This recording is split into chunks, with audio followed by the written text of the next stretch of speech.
What a beautiful day it is to be back on the air again. It's Monday. We're saying good morning, Niger, or good morning, Nigeria, and good morning, Africa. Like we rightly said, whenever you wake up after the weekend and you're back, it's always good to start your brand new week with the trio on Breakfast Central. The Avengers. Yeah, I mean, yeah. The Avengers of Nigerian media.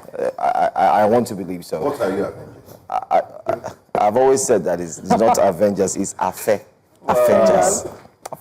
Anyway, welcome to Breakfast Central. I'm Joe Hansen. And I am Olive Emodi, welcoming you after a long weekend of AMVCA fashion and wins. We're just very excited about how Nigerian fashion designers are really breaking borders and boundaries, and we'll be talking about that shortly. Thank you and welcome to the show once again. I am Olive Emodi. Yeah, and I'm Gbenga, bro. You can see me in my black and white. It signifies my love for Newcastle United. We're currently 1 point behind Arsenal after destroying Chelsea yesterday. And what a season we're having. Carabao Cup winners, and we're inches away from securing a top 2 finish. Imagine the season we've had. Eddie Howe deserves his flowers. Sip as much coffee as you want to, because you will need it. But it's Monday. It's good to be here. Brand new week, well rested, fired up for the week ahead, and so many things happening in our country. Yeah, emphasis on well. How many of you can say you were really well rested over the weekend? Well, for me, it was in between. It wasn't. But you look well rested. This is the first weekend I can stay with my full chest. Wow. And I was well rested. Ask me what I did. What did you do? I locked myself in the hotel. Friday, Saturday, Sunday. I did not step outside. Wow. I was enjoying my life. Me and Wike Song, we are together on this luxurious, ostentatious living. Are you saying that you met him? I beg go, na joke. But of course, that's another person they were dragging over the course of the weekend, because they went on the social media pages and they said he's living an ostentatious life, luxurious life, because he's posting about his trips, himself in private jets and in fancy cars, and Nigerians are upset about it. And I'm also looking forward to Which Way Nigeria. Are you going to talk about Which Way Nigeria is titled 2027. I mean 2027 question mark. Why don't we fix 2024 first? 2025 2025. 2025, yes. Okay, why don't we fix 2025? Okay. I like that. I mean, it's much more like a projection, because that's what's happening on the the obsession. You don't Everyone even, are is you obsessed God? with what is coming to Many people don't even know tomorrow. That's the my truth. brother and my sister. That's They true. don't even know if they're going to That's wake true. up. I mean, take us to church. Take us to church. My brother, can anything good come out of Bethlehem? But Jesus did. Okay, I want us to go to the weekend. We had quite... Oh, by the way, the weekend was filled with glitz and glamour. Yes. The AMVCA. Exactly what I was about to just... Nigeria's own Met Gala. Absolutely. The Africa Movie Viewers' Choice Award is one that has garnered significant relevance, not just on the continent, but even outside the continent, as we start to see that even blogs outside the continent pick on the pictures and clips from the events. Now, it will interest you to know that the Africa Movie Viewers' Choice Award is not becoming famous for the winners, the various winners in the best movie category, best actor, best actress, best supporting actor, best supporting actress. It's becoming famous for its fashion.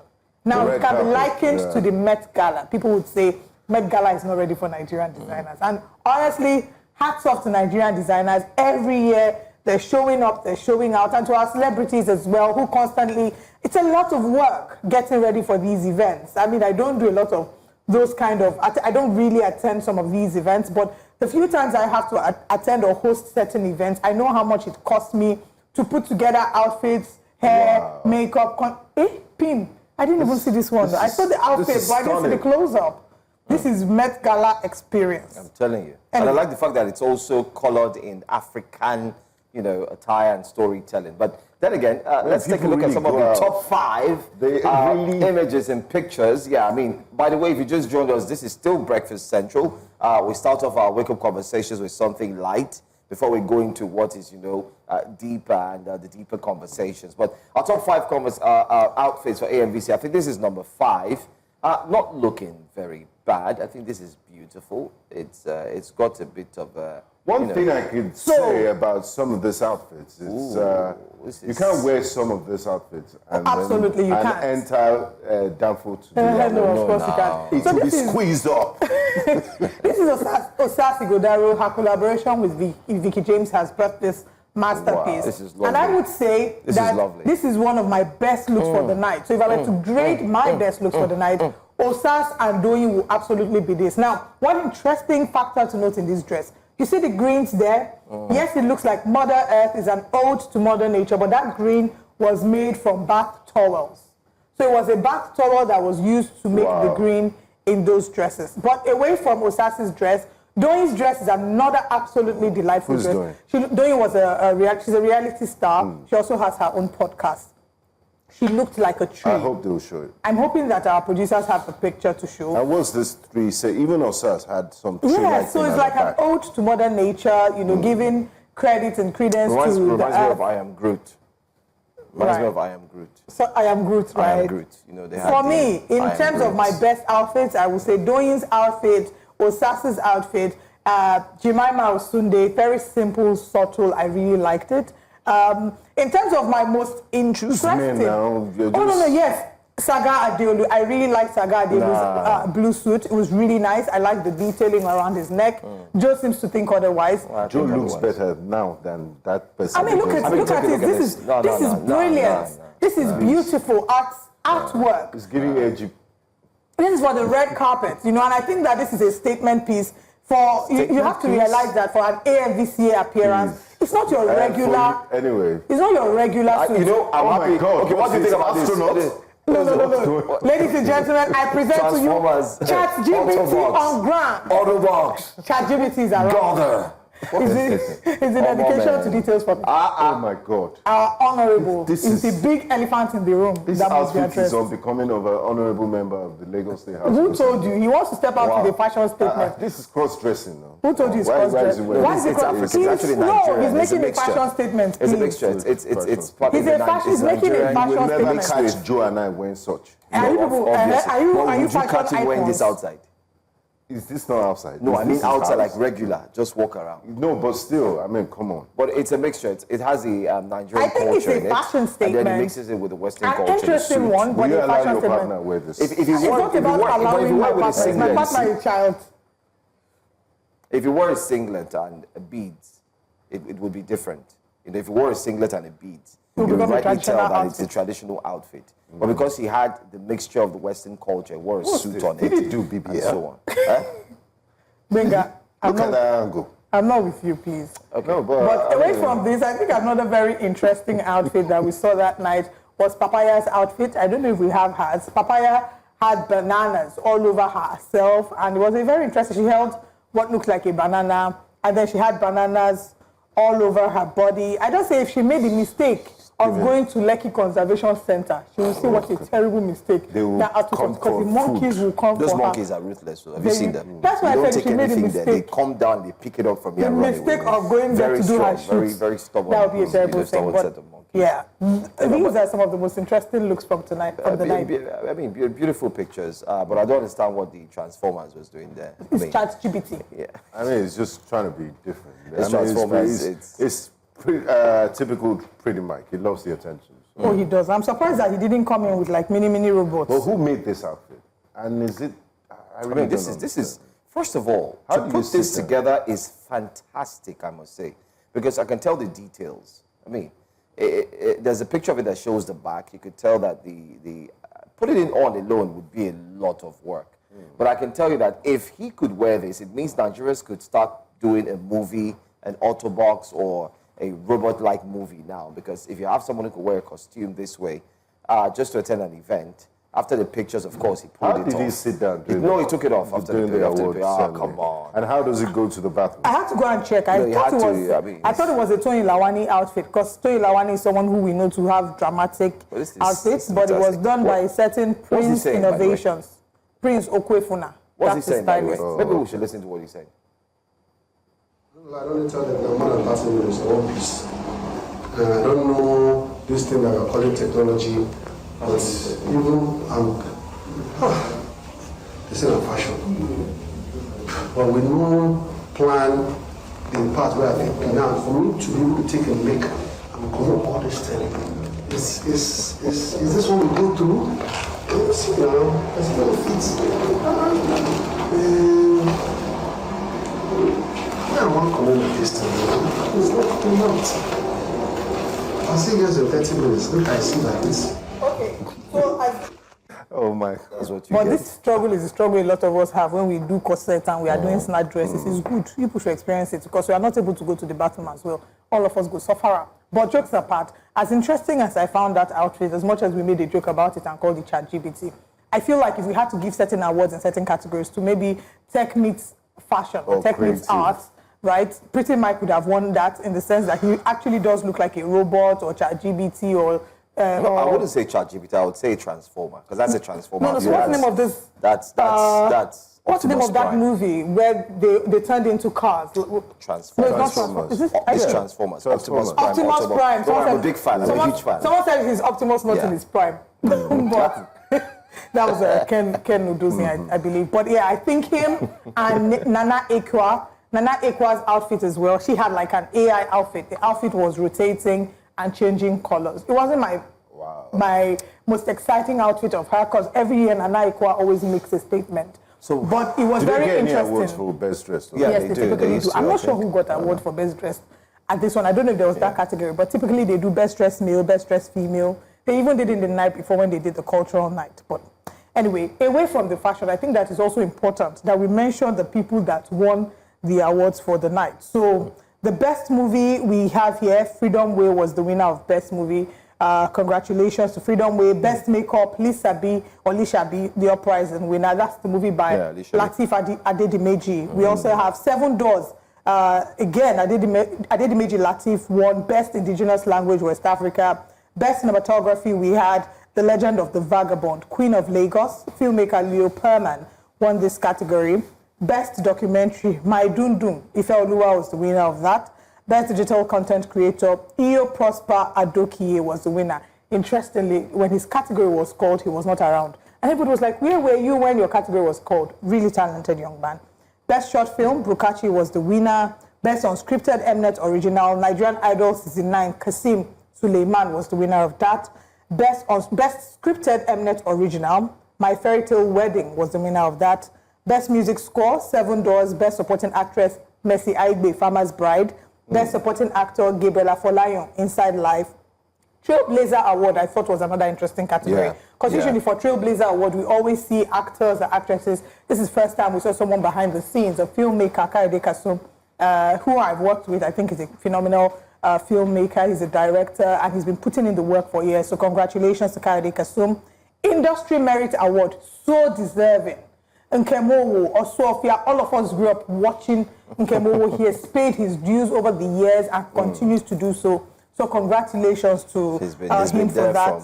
He's been there for years. From Things Fall Apart, he was part of. Wow, he was part of the production team. He's been there. He's been there for years, decades. So veteran. Veteran indeed. And the last two categories, I think. And he doesn't use a script, by the way. Best editing. There's best costume design. But I think I'm just going to take. Best costume design They should go and watch Christmas in Lagos. But this last two, I think, is important to take. Olive, thank you. No, this last two is important to take. Thank you. Best lead actor and best lead actress. Best lead actor was Femi Adebayo, Seven Doors, and best lead actress was definitely Chioma Chukwuka, Seven Doors. So both of them, they were both actor and actress in the same movie, and they won. I see Seven Doors is opening a lot of doors for awards. Yeah. That was a good one.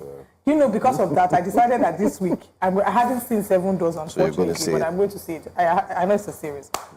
But yeah, congratulations to all the winners, and congratulations to all the fashion icons from AMVCA. Anyway, it's good to know that all of these went down during the weekend from the AMVCA.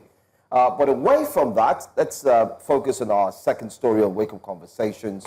We're going to talk about the incidents that took place. Now, very dark man, as we all know, was arrested recently, detained by the DSS, and then was released as well. But prior to that, he had, in one of his numerous videos, put out a statement mentioning that there are trafficked girls who have been taken from Nigeria to Abidjan. And when he made that statement, he called out the authorities, saying that they ought to do what they needed to do in order to ensure that they repatriate these girls back to Nigeria because they were trafficked. But it seemed like that statement he made caught a lot of attention, and some people reacted negatively to it. Yeah, they reacted that, oh, who are you, and so on and so forth, while some in the authorities said, who does he think he is? But the video you see here is the authenticity of what he said, because he himself and the CEO of course, Air Peace, teamed up, and he arrived in Lagos to ensure that they were able to repatriate the 78 trafficked girls back to Lagos, Nigeria. That's exactly what we've seen. I mean, kudos. They also, don't forget, they also worked in hand with the authorities to ensure that all this was made possible. So it's not just a two-hero thing.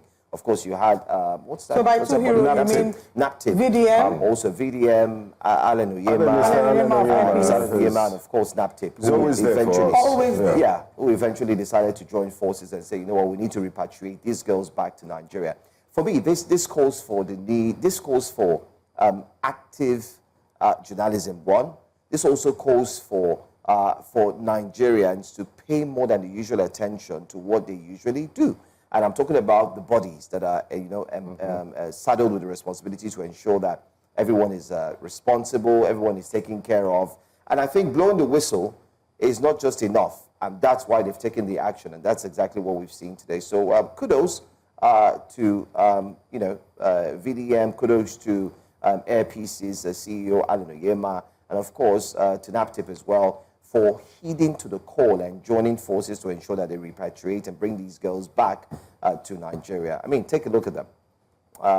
You might wonder, what does Nigeria hold for them now that they've returned? You know, it's really a sad situation. Trafficking is a worldwide problem. It's not just a Nigerian challenge, but we must, as a nation, ensure that we do our best to ensure that we reduce the rates, the statistics of trafficking, of child trafficking, trafficking of adults and trafficking of children in Nigeria. How does it happen? Here on the show, we've had two young men. I think there were about four, but our story followed two young men to Ghana. And these men had been invited for a movie shoot. And on getting there, they realized that they had been trafficked to Ghana to participate in internet fraud. And there was a house set up for them. They all had systems. And it was such a heart-wrenching story.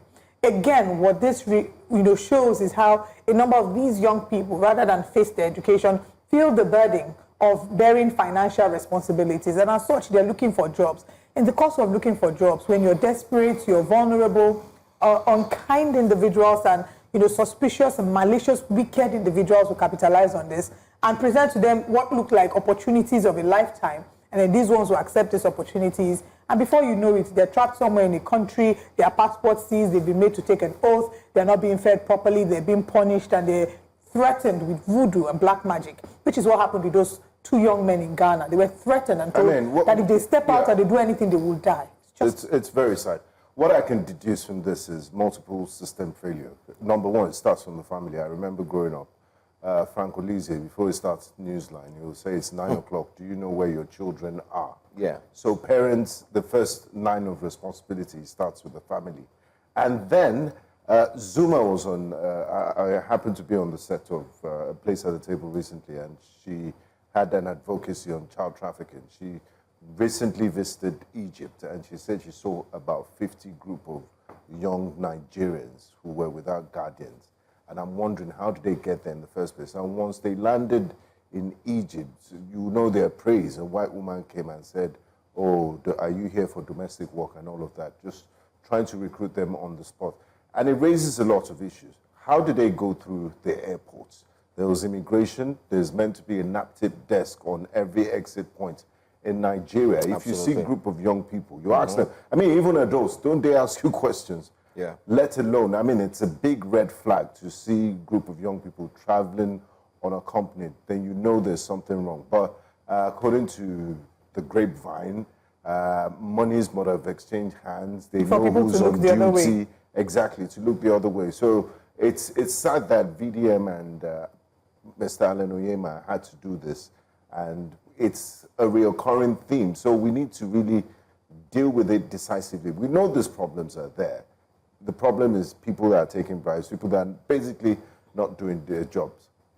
Right. I mean, I'm glad you've highlighted some of the key areas where the burden lies, of course, with the parents who have to look after their children, with the society. So in terms of the officials, NAPTIP, but beyond, the air travel, we also know that some of them have to go through the deserts, our land borders, our waterways, because some of them, we still keep having, thankfully, we haven't had a lot of that in recent time, videos of people who are collapsing into the Mediterranean or, collapsing into one ocean or the other because it's an overloaded boat that all of them are trying to transport themselves through. But another area to consider is our government.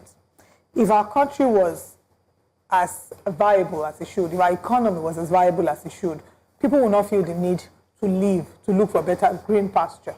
They will not feel the need. Because the truth is, yes, some of them were deceived, but the reason why a number of them were deceived is because the quality of life that they have back home. And a sense of hopelessness. Yes. The quality of life they have back home is nothing compared to, the hopes that they have of the better life ahead. Remember when the Russia-Ukraine war started?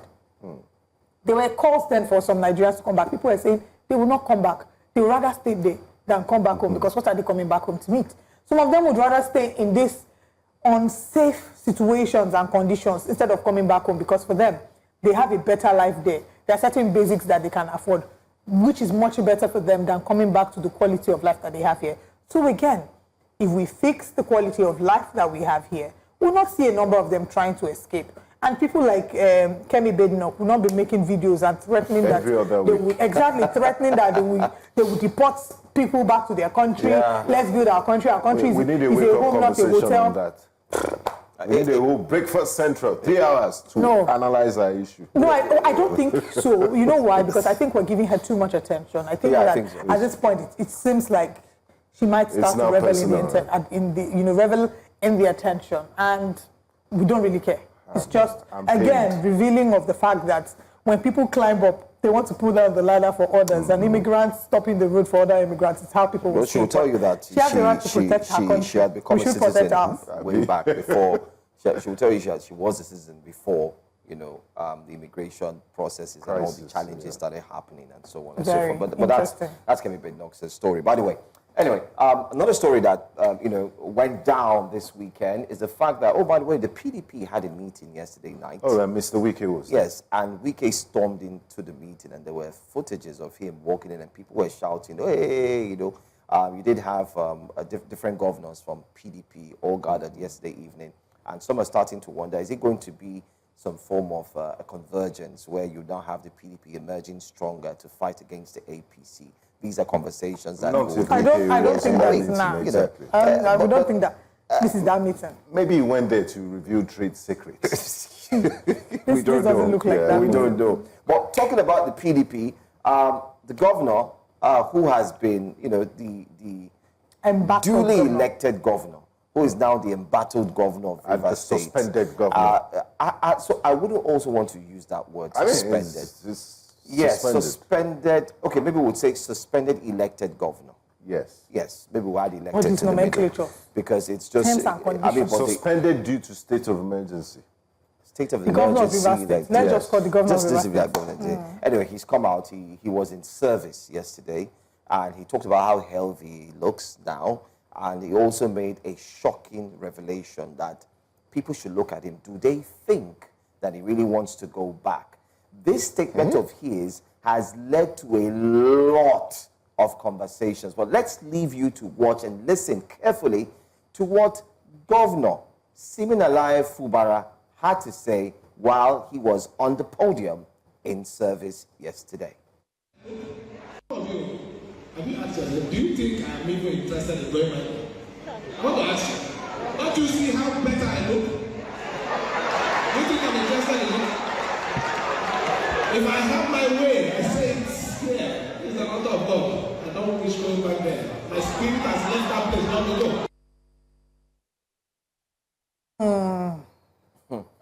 That's the governor. The governor said there's a video, there's a long speech. To him, it's carrying the people's mandate. He wouldn't go back to him anymore. But while he was doing this, few minutes ago, prior to this, a group of women came together. They were called the Rivers something women. My thoughts fail me now. And they gathered together, about 10 to 15 of them, the leader held the microphone and they made a plea to President Bola Ahmed Tinubu saying, please do well to return the governor back to where he was, especially ahead of May 29, which would happen to be a day the president would mark, of course, Democracy Day, where the president marks his second year in office. And the one we're saying, listen, if you're going to mark democracy, it needs to be in tandem with the fact that Rivers State is a constitutional state, not an unconstitutional one, that is also part of the benefits of democracy. So if the women were fighting for him, he comes out in another video to say, do you think I'm really interested? How do we balance what do you make this? of this? So, in a way, I mean, that clip or that statement, unfortunately, sounds like his spirit has been broken. It sounds like he has been defeated, and you are fighting a battle. The first place you don't want to lose the battle is in your mind, because when you lose it in your mind, you already have lost it in the physical realm. There are people who are fighting for Governor Sim Fubara, people who believe in his administration, men, women. We've had a number of them on this show. When we went into the streets of Rivers State with our correspondents during the state of emergency, the people of Rivers State were fighting for their governor. How do they fight for a governor who is no longer willing to fight? I want to hope that that's a statement that was made in passing and he can address the people. He also, I don't think it was made in passing. He also reiterated the fact that, look, I'm making this on the altar of God in church. So it was damn serious about what he said. See, when you want to go into a fight like this, from the moment he knew he was going to, quote unquote, bite certain fingers, he should have been willing to fight to the death. And I'm using that word literally, figuratively, not literally. I don't mean dying in real life. But like, if you don't start a fight with certain people without being ready for whatever consequence it might bring. So a fight to the finish, he should have been ready. But what could he have seen during this period of this hiatus? I don't think it's just this hiatus. I don't think it's just this break. I think even the fact that the state of emergency happened was enough to, in a way, break his spirit. I don't know that he saw the state of emergency coming. And it felt like since Governor Sim Fubara got into office, it's been battle upon battle, fight upon fight. He hasn't actually had time to be the people's governor and work on the mandates that was given to him and implement the policies for his administration. It feels like he's constantly been playing a game of chess where he's having to protect the queen. It's been quite a journey for him. I can empathize with him, but then again, he should realize it's not just his fight. There are people who voted him in, and they support their mandates. Imagine how hard it will be for them to throw their weight behind somebody who's no longer willing to fight. My advice for him, I mean, since he's in charge, is to pray, because prayer is the master key. Prayers answer it all. That's all. And prayer opens all doors. Yes. All right. Like 7 anyway, doors. a lot is happening in this guy is it's interesting. He's admiring my pastoral behavior. And as I have said it here on this screen, you shall be called to ministry. Yes. Anyway, we wonder what will happen, for example, on the 29th of May, if there's going to be a celebration of Democracy Day in Rivers State. We really don't know exactly how things will turn out, but here on Breakfast Central, we, of course, will be tracking happenings there, and we'll be speaking particularly on Rivers State on the Democracy Day to see whether what is happening in Rivers State is actually a representation of democracy as should be. But let's now bring you our top stories this morning on Breakfast Central.